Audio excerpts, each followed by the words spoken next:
Hello friends, आज हम भारतीय अर्थव्यवस्था पर आधारित कुछ बहुविकल्पीय प्रश्न और उनके उत्तर लेकर आए हैं।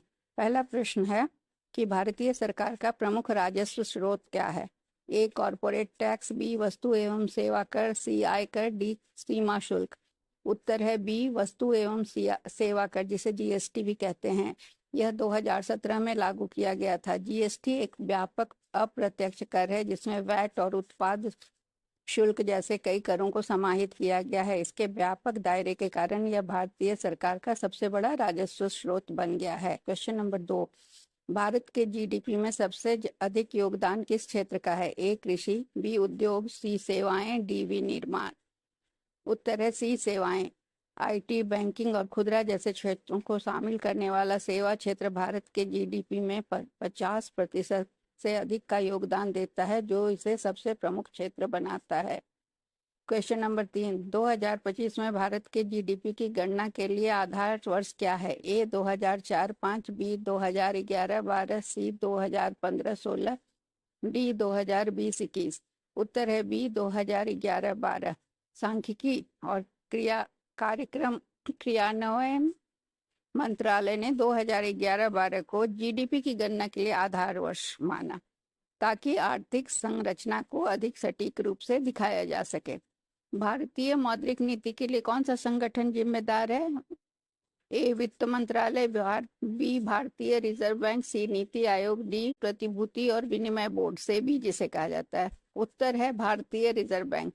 Reserve bank of India Bharat का केंद्रीय बैंक है, जो ब्याज दरें तय करने और मुद्रा आपूर्ति को नियंत्रित करने सहित मौद्रिक नीति बनाने एवं लागू करने के लिए जिम्मेदार है। Question number 5, make in India पहल का मुख्य उद्देश्य क्या है? ए कृषि को बढ़ावा देना, बी विनिर्माण को प्रोत्साहित करना, सी सेवा निर्यात को बढ़ाना, डी आयात को कम करना। उत्तर है बी विनिर्माण को प्रोत्साहित करना।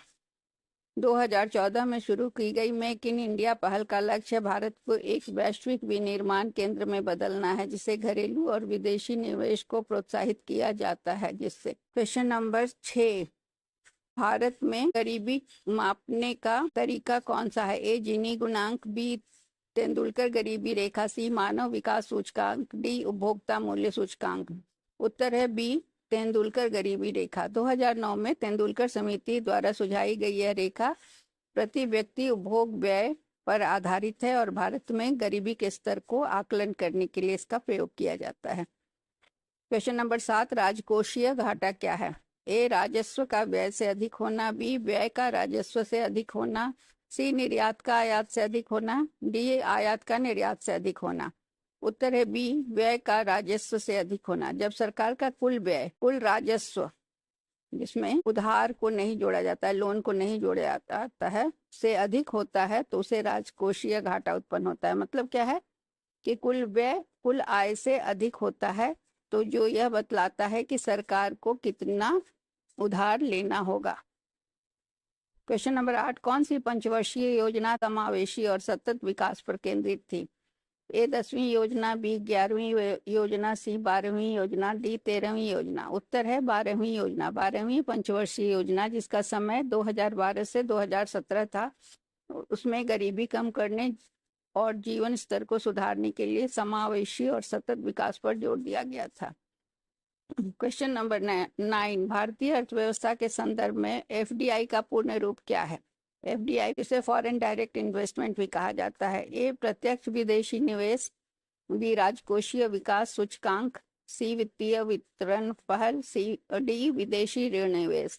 उत्तर है ए प्रत्यक्ष विदेशी निवेश। एफडीआई का अर्थ है विदेशी संस्थाओं द्वारा भारतीय अर्थव्यवस्था और व्यवसाय में निवेश, जो आर्थिक विकास और रोजगार सृजन में योगदान देता है। क्वेश्चन नंबर 10, कौन सी योजना भारत में सभी परिवारों को वित्तीय समावेशन प्रदान करने का लक्ष्य रखती है? ए आत्मनिर्भर भारत, बी प्रधानमंत्री जनधन योजना, सी डिजिटल इंडिया, डी स्वच्छ भारत अभियान। उत्तर है बी प्रधानमंत्री जनधन योजना। यह 2014 में शुरू की गई थी, जिसका उद्देश्य था सभी परिवारों के लिए बचत खाता और ऋण जैसी बैंकिंग सेवाओं तक पहुंच को सुनिश्चित करना। क्वेश्चन नंबर 11, भारत में मुद्रा स्फीति मापने का तरीका कौन सा है? ए थोक थोक मूल्य सूचकांक wholesale price index, B human development index मानव विकास सूचकांक, सी जीनी गुणांक और डी राजकोषीय घाटा। उत्तर है थोक मूल्य सूचकांक होलसेल प्राइस इंडेक्स। यह थोक स्तर पर वस्तुओं के औसत मूल्य में बदलाव को मानता है और सीपीआई जो कंज्यूमर प्राइस इंडेक्स होता है के साथ भारत में मुद्रास्फीति का एक प्रमुख संकेतक है। राष्ट्रीय ग्रामीण रोजगार गारंटी अधिनियम का मुख्य उद्देश्य क्या है? ए शहरी रोजगार प्रदान करना, बी 100 दिनों की मजदूरी रोजगार की गारंटी देना। मजदूरी रोजगार का मतलब है कि रोजगार और मजदूरी दोनों साथ साथ 100 दिनों के लिए मिलेंगे। सी औद्योगिक विकास को बढ़ावा देना, डी कृषि निर्यात को समर्थन देना। उत्तर है बी 100 दिनों की मजदूरी रोजगार की गारंटी देना। नरेगा जो अब महात्मा गांधी हो गया है, ग्रामीण परिवारों को प्रतिवर्ष 100 दिनों का अकुशल श्रम आधारित रोजगार प्रदान करने की गारंटी देता है। मतलब स्किल्ड लेबर की जरूरत नहीं है, आप स्किल्ड नहीं है फिर भी आपको रोजगार मिलेगा। 12वां प्रश्न, भारत में निम्नलिखित में से कौन सा प्रत्यक्ष कर है? ए जीएसटी, बी उत्पाद शुल्क, सी आयकर, डी सीमा शुल्क। उत्तर है सी आयकर। आयकर व्यक्तियों और संस्थाओं की आय पर लगाया जाने वाला प्रत्यक्ष कर है, जबकि जीएसटी जैसे कर वस्तुओं और सेवाओं पर लगाए जाने वाले अप्रत्यक्ष कर हैं। क्वेश्चन नंबर 13, डिजिटल इंडिया पहल का मुख्य फोकस क्या है? ए कृषि आधुनिकीकरण, बी नागरिकों का डिजिटल सशक्तिकरण, सी औद्योगिक स्वचालन, डी शहरी विकास। उत्तर है बी नागरिकों का डिजिटल सशक्तिकरण। 2015 में शुरू की गई डिजिटल इंडिया का पहल का लक्ष्य ग्रामीण क्षेत्रों में हाई स्पीड इंटरनेट से जोड़ना और डिजिटल साक्षरता एवं सेवाओं में सुधार करना है। क्वेश्चन नंबर 14, भारत में योजना आयोग की जगह किस संस्था ने ली? ए वित्त आयोग, बी नीति आयोग, सी आर्थिक सलाहकार परिषद, डी राष्ट्रीय विकास परिषद। उत्तर है बी नीति आयोग।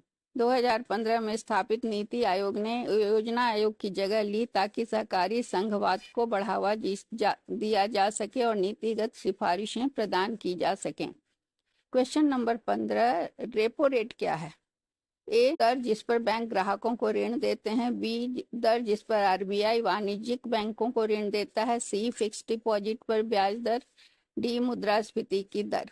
इसका उत्तर है बी दर जिस पर आरबीआई वाणिज्यिक बैंकों को ऋण देता है। रेपो रेट वह ब्याज दर है जिस पर रिजर्व बैंक ऑफ इंडिया सरकारी प्रतिभूतियों के बदले वाणिज्यिक बैंकों को अल्पकालिक ऋण प्रदान करता है। क्वेश्चन नंबर 17, आत्मनिर्भर भारत पहल का मुख्य उद्देश्य क्या है?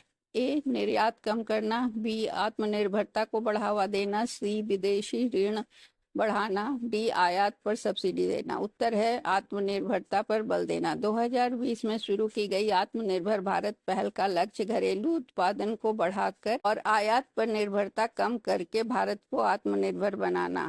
2025 तक भारत का सबसे बड़ा सार्वजनिक क्षेत्र का बैंक कौन सा है? A Punjab national bank, B Bharatiya state bank, C bank of Baroda, D Canara bank. उत्तर है Bharatiya state bank. Bharatiya state bank परिसंपत्तियों, जमा और शाखा नेटवर्क के मामले में भारत का सबसे बड़ा सार्वजनिक क्षेत्र का बैंक है। क्वेश्चन नंबर 19, भारतीय अर्थव्यवस्था में एसईजेड सेज का पूर्ण रूप क्या है? विशेष रोजगार क्षेत्र, बी विशेष आर्थिक क्षेत्र, सी सामाजिक सशक्तिकरण क्षेत्र, सामरिक निर्यात क्षेत्र। उत्तर है बी विशेष आर्थिक क्षेत्र। सेज ऐसे क्षेत्र होते हैं जहां निर्यात और आर्थिक विकास को बढ़ावा देने के लिए कर और नियामक नीतियों में ढील दी जाती है।